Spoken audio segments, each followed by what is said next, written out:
Allahın gözəl isimlərindən biri də Əl-Ğafurdur. Əl-Ğafur, yəni məğfirət eləyən, bağışlayan. Təbii ki, Allahın bu adının əfv eləyənlə fərqi var. Məğfirət günahları elə bağışlayır, elə silir ki, sanki heç bir zaman bu günahlar insanda olmayıb. Hətta o günahların yerinə Allah savablar belə yazır.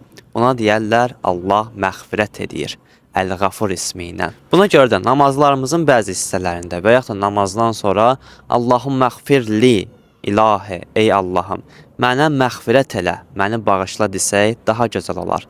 Və yaxud da Allahum məğfir lil mu'mininə vəl mu'minət vəl musliminə vəl muslimat. İlahi, Allahım, bütün mömin və möminatı, müslüm və müslümatı günahlarını bağışla və onların etdikləri günahların yerinə onlar üçün savablar qərarı ver. İslam dini ictimai bir din olduğuna görə digərlər üçün edilən dualar daha çox tövsiyə olunur və həmin o digərlər üçün etdiyimiz duaların təsiri həm onlara, həm də bizə qayıdır.